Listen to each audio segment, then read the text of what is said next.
Salut les amis, bienvenue encore dans cette vidéo où Alice Gom, la porte-parole directe officielle de monsieur Issa Chiroma Bakary, s'exprime encore sur Jeune Afrique et nous donne les nouvelles d'Issa Chiroma Bakary. Qui se porte bien. Écoutez attentivement, on se retrouve après. Ça bouillonne. Et le Cameroun vit des moments extrêmement pénibles. Nous vivons dans la terreur actuellement.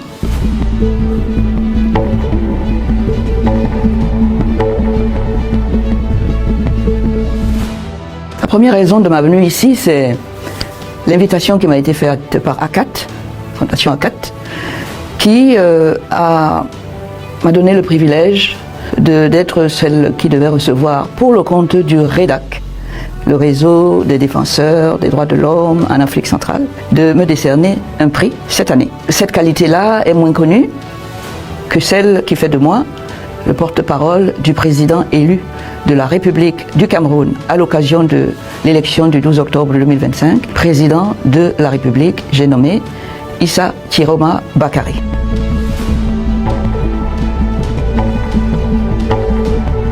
Le Cameroun vit des moments extrêmement pénibles. Nous vivons dans la terreur actuellement. La crise post-électorale compte déjà plus de 2000 arrestations parce qu'ils ont voulu la vérité des urnes. M. Biya les a fait arrêter, pouf, dans les prisons du Cameroun. 48 ont été tués. Ce n'est pas possible, ça. Ça annonce des orages. C'est sûr. Pour demain, au Cameroun. Forcément. L'autre volet, les camionneurs ont fait grève. C'est-à-dire qu'ils se sont punis, disant qu'ils ne travaillent pas, ils cessent de gagner de l'argent, parce qu'ils ont des revendications tout à fait normales, professionnelles. C'est un climat de terreur qui s'installe au Cameroun. Il faut attirer l'attention internationale sur ce problème-là. La démocratie, les valeurs universelles qui nous sont communes, sont en train d'être violées de manière ostentatoire, aux yeux, au vu et au su de tout le monde, et personne ne dit rien. Il faut rompre ce silence. C'est ce peuple qui a nommé le président de la République par son vote. Quand vous nommez quelqu'un, vous devez vous veiller à ce qu'il fasse ce pourquoi vous l'avez nommé.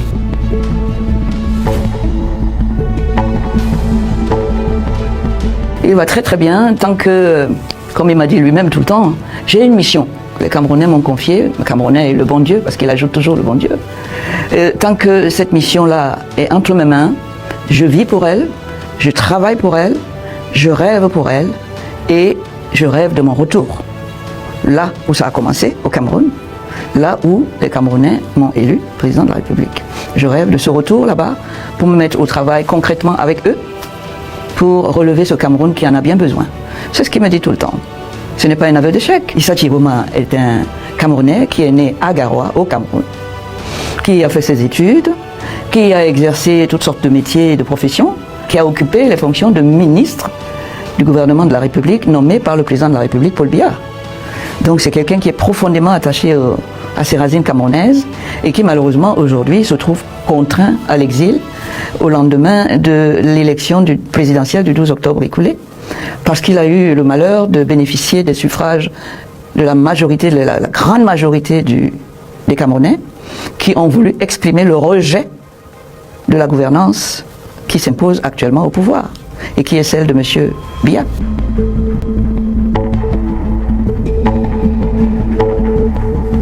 Je ne pense pas qu'on puisse parler de la stratégie de Chiroma.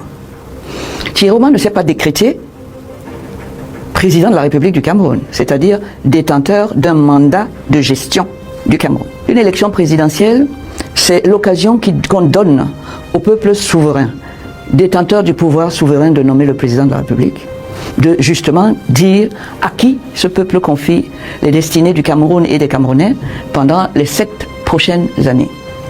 Cela s'est passé comme ça le 12 octobre. Le Conseil constitutionnel de M. Biya, qui savait qu'il ne peut pas gagner une élection en partant du peuple. Il le sait, puisqu'il a passé plutôt du temps et il a donné beaucoup de moyens pour construire la machine de fraude qui allait contrecarrer le dessein du peuple. Il savait qu'il ne peut pas gagner des élections.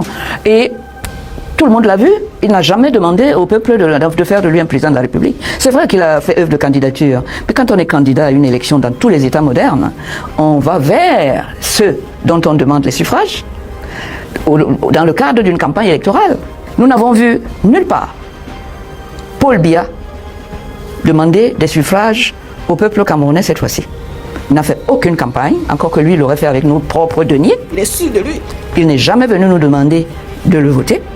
Issa Chiroma Bakary, il a fait le tour du Cameroun pour demander aux Camerounais sur toute l'étendue du territoire, et ça s'est traduit le jour du vote, le jour de l'élection, par un rejet massif de tous les autres candidats, et notamment du candidat Paul Biya, qui occupe la fonction, et toutes ces voix se sont reportées sur celui qui était venu les demander et qui s'appelle Issa Chiroma. Il y a des poids légers, des poids lourds.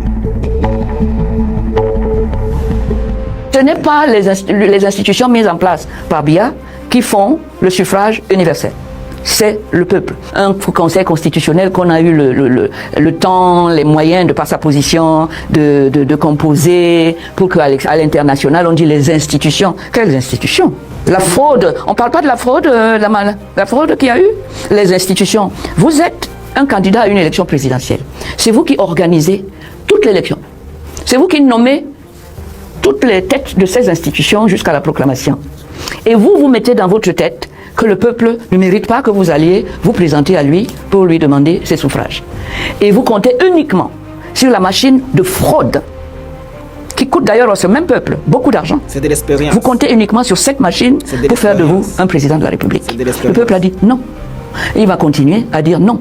Parce que l'élection doit permettre au peuple d'être en phase avec le mandataire qu'ils élisent pour pouvoir faire circuler les messages du mandant vers le mandataire. Puis il n'a pas fait ça. Ce mépris qu'il a eu pour le peuple, vous croyez qu'il y a une adéquation entre ce qu'il va faire aujourd'hui et le peuple? Et vous croyez qu'il va gagner sur le peuple si le peuple tient tête et dit on ne veut pas de ton pouvoir? Amen. Repose en paix. Il a été assassiné. C'est un assassinat d'État. Je vous le dis tout de suite. Quand vous privez un être humain de l'oxygène, c'est-à-dire de l'air qu'on respire, vous l'avez tué. Il n'y a aucun être humain qui peut survivre à ça. Aucun. Et tout le monde le sait. Anissé a été assassiné. Anissé devenait ingérable. Et le ministre de la T le lui avait dit. Il lui a dit, sous forme de menace, quand il était au CED, à la gendarmerie, en détention, en garde à vue. Toi, on sait que tu souffres d'insuffisance respiratoire. On sait que si on te prive de respiration, on n'a pas besoin de te toucher. Tu vas disparaître. Quelque temps après, ça s'est passé comme ça. Malheureusement. Il n'a pas eu ses appareils, il n'a pas eu son oxygène. Et ce qui devait arriver est arrivé. Mais c'est un crime qui ne va pas rester impuni. Hein. Faut pas croire. Hein. Ils vont pas tuer tous les Camerounais. Hein. Pas du tout. Aujourd'hui, ils ont fait de mon petit frère bien-aimé Kane, Anissé, dont je revendique la tendresse et l'amour. Ils ont fait de lui un martyr.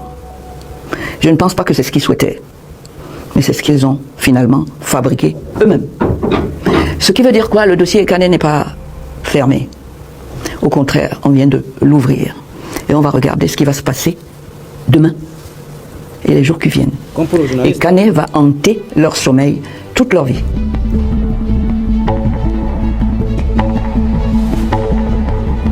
Non.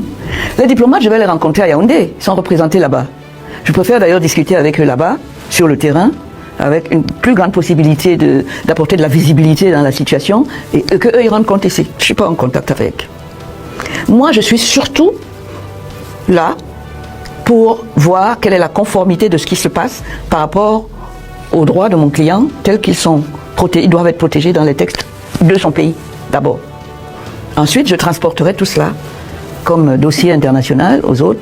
Je leur ai fait le travail de base, j'aurais édulcoré, j'aurais montré tous les documents, et à ce moment-là, on pourra, à ce stade-là, commencer à faire les démarches pour débloquer la situation. Merci beaucoup les amis, vous avez bien suivi Madame Alice Gom, la porte-parole officielle d'Issa Chiroma Bakary.